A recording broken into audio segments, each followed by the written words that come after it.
So question 2 is saying the moment of inertia of the pulley system in the figure below is 1.7 kg meter squared. So they've already given us the moment of inertia. I'll write it here on the side. Moment of inertia is equal to 1.7 kg meter squared, like that. Okay. Where R1, so we have R1, I'll write it here again, which is equal to 50 centimeters.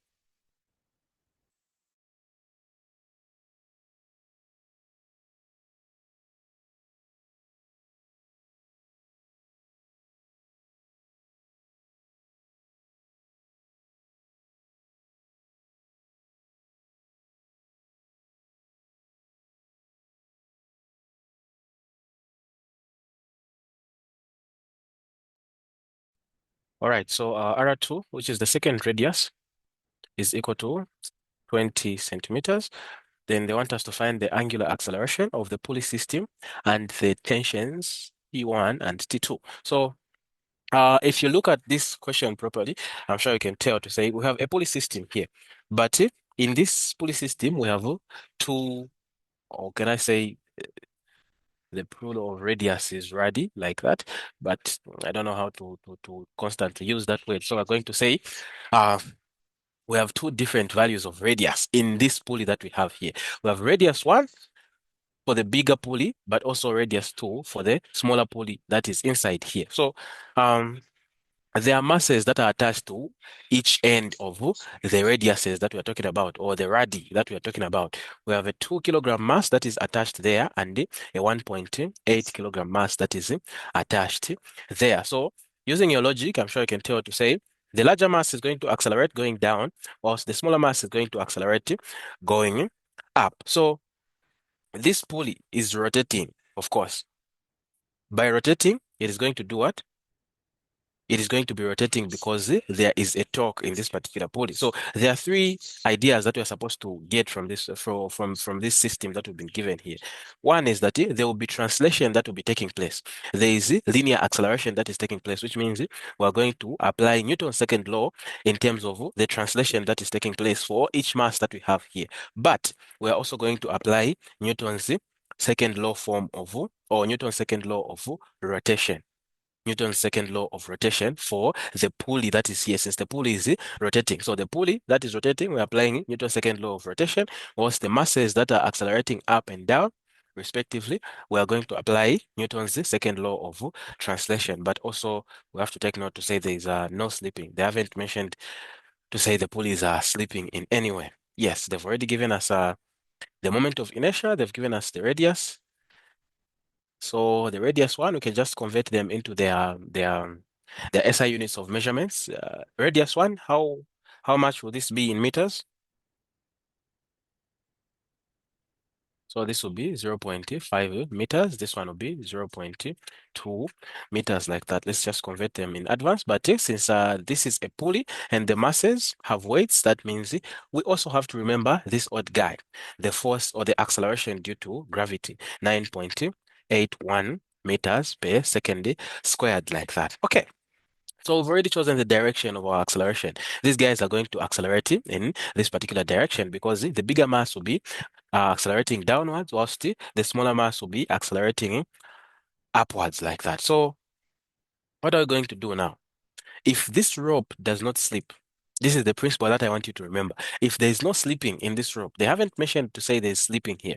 If this slope, there's no slipping in this slope, what does that mean? That means the linear acceleration is equal to what? Is equal to tangential acceleration. Very important. So say our linear acceleration, yeah, acceleration is equal to tangential acceleration.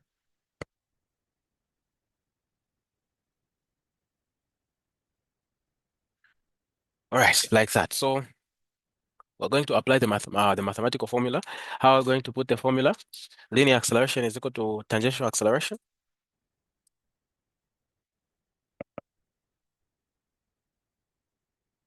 Anyone?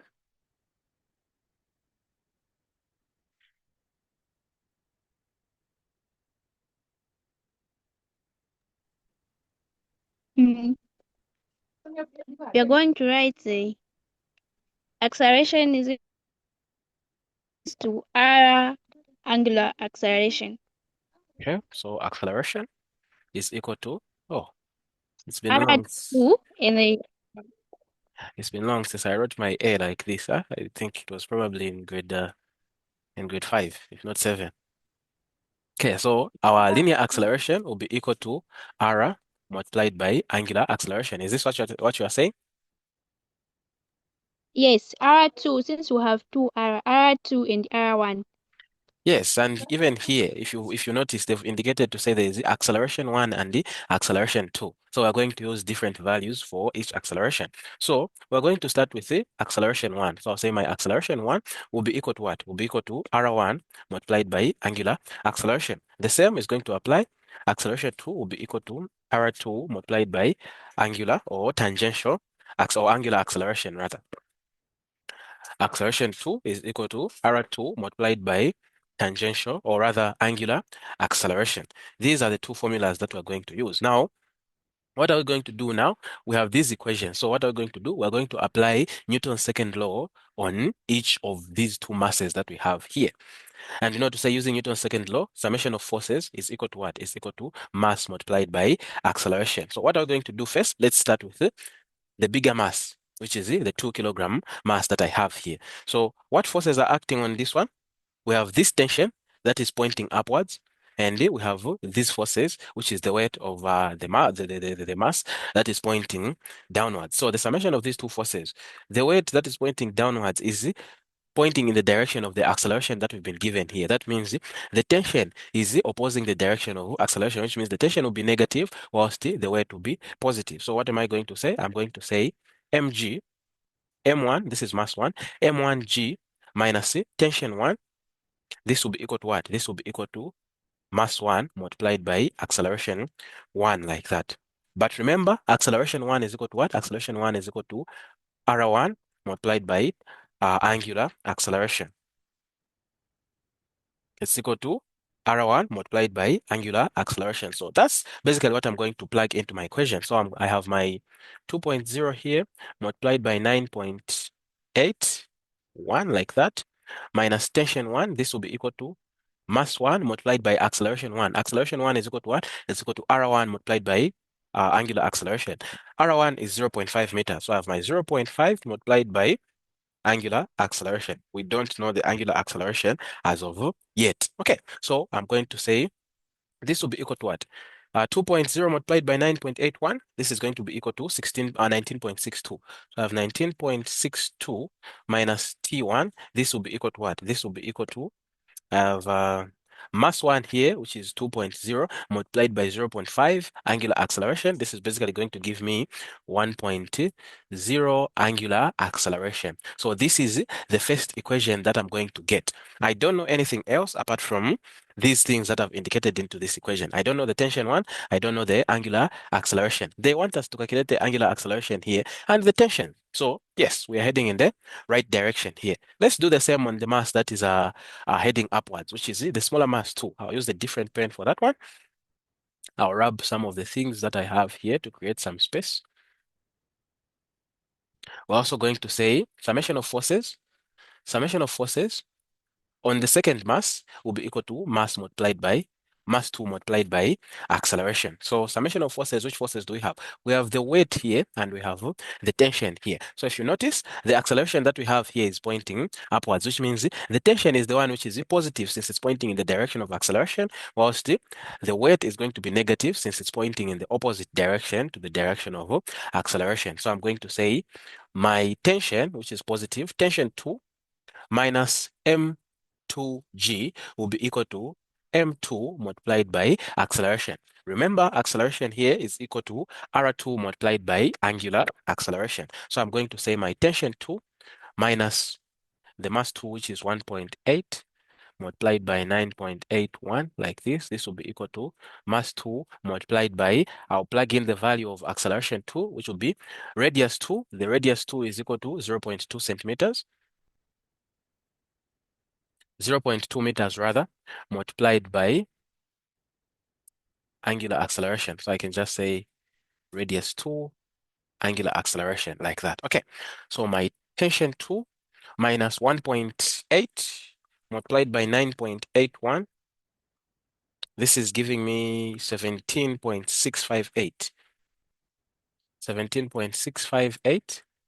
This will be equal to M2, which is 1.8 multiplied by 0.2. This is giving me 0.36. So I have 0.36 angular acceleration like that. And this is my second equation. This is my second equation. So from these two equations now that we have this one as our equation 1, then we have this one as our equation 2. How do you think we're going to proceed from here? I can now rub this information since we've used it already. I can rub here and only leave our equation 1. And also rub here to only leave our equation 2. So this is for the 1.8 kg mass. This is for the 2.0 kg mass. How are we going? Okay, so the most direct route is that we are going to come up with a third equation. Where is the third equation coming from? The third equation is coming because I mentioned to say the rotation here is going to produce a torque. There will be torque that will be produced due to the different radii that we have in this particular case. Due to the R1 and R2, we're going to have two different torques. So we're going to use this information to find a third equation as equation 3. Then we can proceed from there. So we know to say net torque is equal to what? It's equal to what is the formula for net torque? It's equal to moment of inertia multiplied by what? Multiplied by angular acceleration, right? So we have torque from this tension in this rope, but also torque from tension from this rope. So what are we going to do? We're going to get the difference of these torques because they're the ones that are going to give us the summation of torque, right? It's the difference between these torques like that. So which one is positive and which one is negative?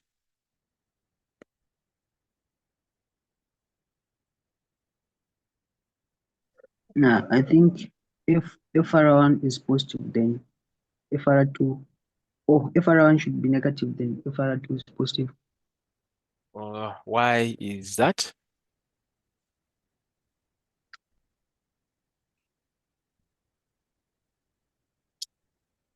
Why is that?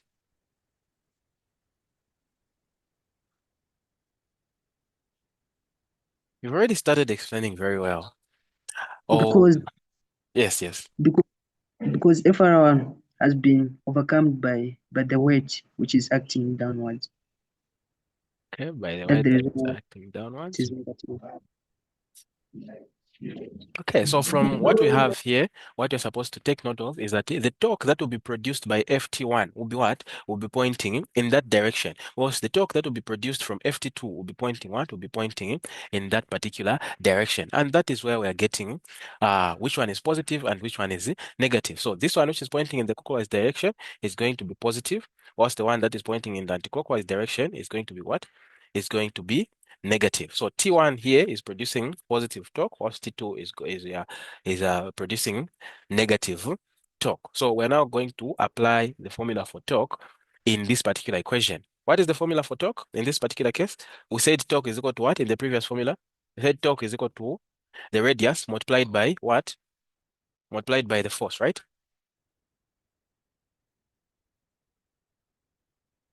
Hello? And which force are we Yes. talking about here? It's the tension. It's the tension in the rope. So that's the force that I'm talking about, which means for torque here, I'm going to say R multiplied by T, which is just representing tension. Okay, so since I've said here, we have positive torque, whilst there we have negative torque. What are we going to say? We're going to say our torque 1 minus torque 2 like this. This will be equal to what? It will be equal to the moment of inertia multiplied by angular acceleration. Hey, today's questions are very long. We're taking 40 minutes just solving one question. Okay, so I'll plug this formula into these two guys.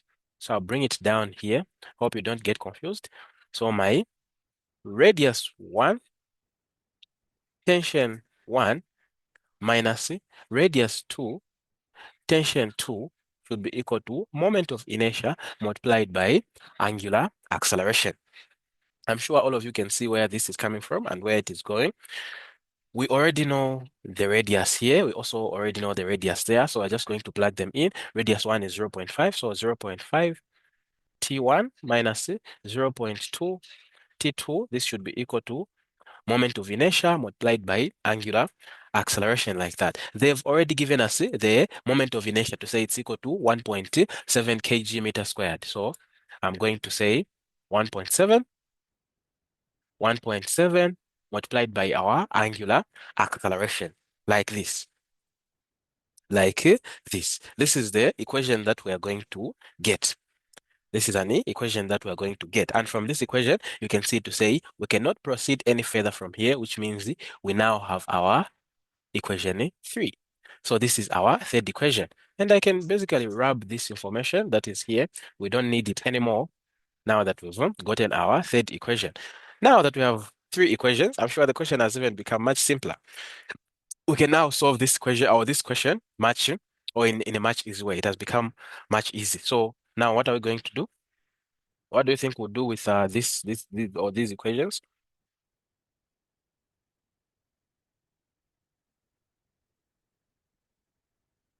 Anyone?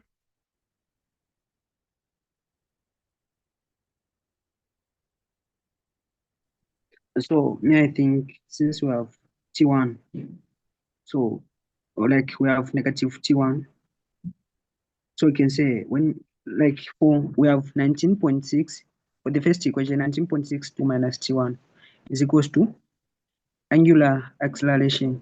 So when we make T1 as subject to the formula, we are going to have negative T1 is equal to angular acceleration, then minus this value, which is 19.62. Okay. So So we very, very can, good. Very good. But since we have, I don't, let's make sure we don't leave our T1 as a negative. So which means we can just take our T1 to the other side of our equation. So we now have these 3 equations. What are we going to do? We're going to express equation 1 here and equation 2 in terms of T1 and T2 respectively. Then we're going to get those values of T1 and T2 and plug it into this formula that we have here. So here, if I make T1 my subject to the formula, what am I going to have? I'm going to remain with it. Just say like this. I'm going to remain with it. T1, I want my T1 to be positive. This will be equal to 19.62 minus 1.0 angular acceleration, like that. I'll do the same to this one. I'll say my T2 here will be equal to what? It will be equal to 17 point, this will become negative, this will become positive if it goes to the other side. So it will be 17.658 plus 0.36 angular acceleration, like that. So I'm getting this value of T2, plugging it where there's T2 here, this value of T1, plugging it where there's T1 there. And that's how we're going to solve for angular acceleration using these systems of acceleration. As simple as that. So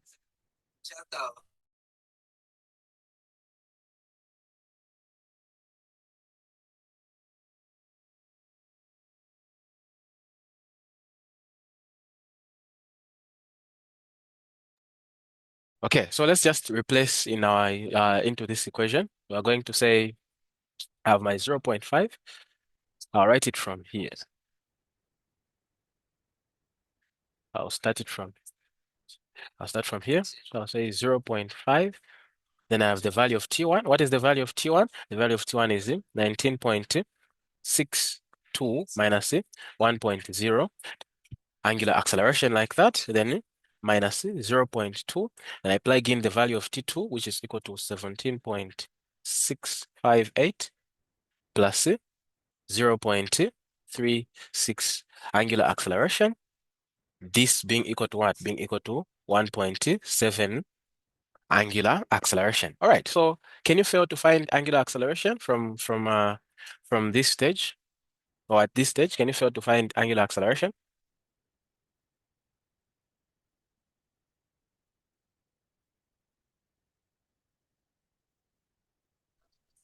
I think it has become simple now.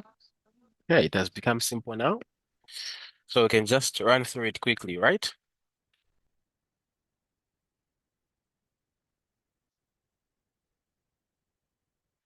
Okay, so I'll say my 0.5 multiplied by 19.6 here, 19.62. I'm going to get a 9.81. Yes, 9.81. 9.81 minus 0.5, 0.5, like that. Then minus 0.2 multiplied by 17.658. This is giving me 3.5316. 3.5316 minus, this is a negative, so I'm multiplying it to the positive. It is going to become a minus. Minus 0.2 multiplied by 0.36. This is going to give me 0.072. 0.072 angular acceleration, and this is equal to 1.7 angular acceleration, like that. Okay, so this is what I have. So we are going to now group like terms together. I'll say my 9.81 minus 3.5316. This is going to give me, let me just punch it in. This is giving me 6.2784. 6.2784. Then I have a negative 0.5 angular acceleration minus 0.072 angular acceleration. What are we going to get after adding those two?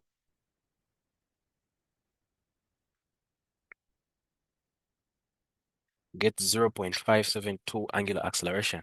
So I'll have minus 0.572 angular acceleration. This will be equal to 1.7 alpha.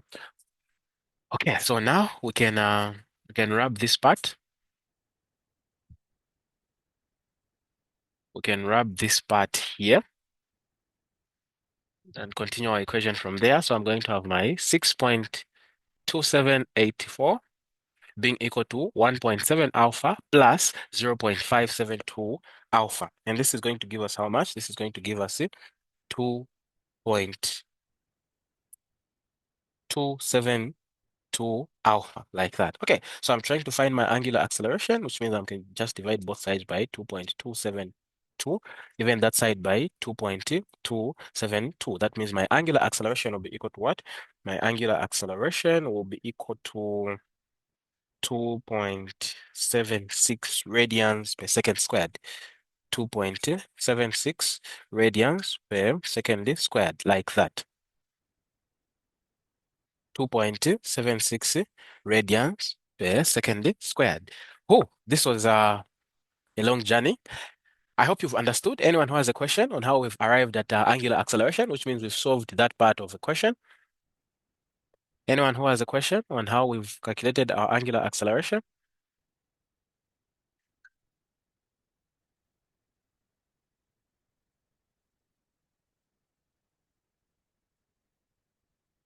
Okay, so if there's no question, we can now proceed to finding the tension 1 and the tension 2 respectively. So for T2 here, we're just going to say this is equal to 17.658 from this equation plus 0.36 multiplied by our angular acceleration, which is 2.76. So that means our tension 2 will be equal to what? I'll plug this into my equation directly. This is going to give me the value of T2, which is equal to 18.65. 18.65 newtons, like that. Then for T1, we're going to do the same. This is T1 here. So we're going to say T1 is equal to what? 19.62 minus 1.0 multiplied by angular acceleration, which is equal to 2.76. So that means our tension 1 will be equal to, let me just plug this into my calculator. This is giving me 16.86 newtons. 16.86 newtons. So that means we found our angular acceleration. We found our T1 to be equal to 16.86 newtons, and we've also found our T2 to be equal to 18.65 newtons, like that. These are the four things that, or the three things that they wanted us to calculate. These are the four things that they wanted us to calculate. Any question, guys?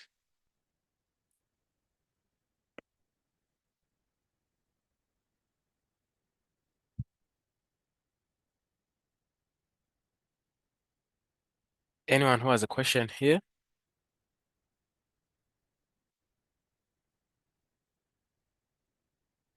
So that means everything is clear about question 3, right? Is it question 3 or question 4? Question 3.